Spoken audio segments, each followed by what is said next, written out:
What's up, YouTube? It's your boy KO with KO for Miles Boxing, and this is my post-fight analysis on the Thurman Porter fight. If many of you didn't listen to my pre-fight analysis, go check that out. It's always interesting to hear yourself give an analysis and go back and be able to check your own homework. So leading into the fight, I thought that Thurman was going to win the fight. I did think it was going to be a competitive fight, but I thought Thurman was going to land a lot more of the cleaner shots.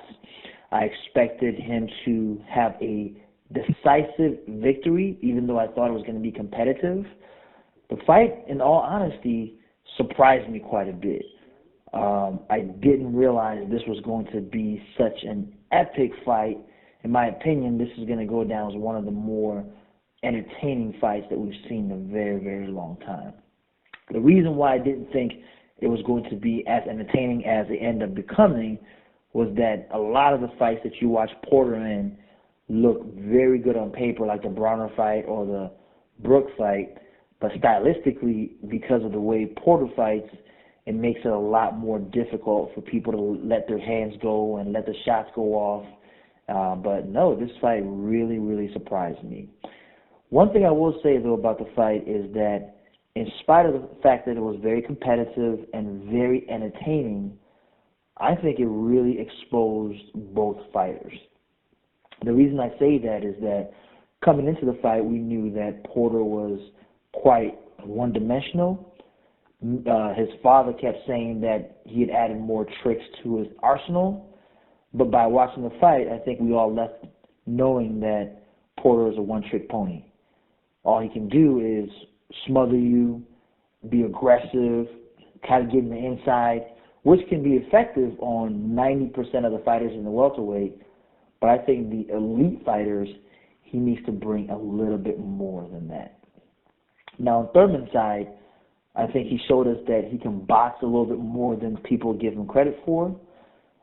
He certainly landed the most effective and harder punches. But I also think he got exposed in the sense of after the Collazo body shot he took that was very difficult for him to recover from, Porter, I felt like, caught him with a few decent body shots that looked to have weakened him a bit. So if anything, for Thurman, this looked like a Pyrrhic victory. And for those of you who don't know what a Pyrrhic victory is, it's a victory that's at too great a cost to the victor. So in essence, if you and I got into a fist fight and you beat me, but you lost both of your eyes, it was a victory, but it wasn't worth the fight.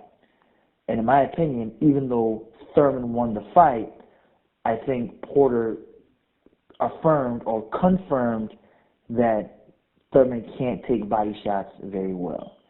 And so I'm very curious to see where Thurman goes next, because some of the people that he's going to be facing, whether it's a Garcia or Spence, have quite a bit of power behind them.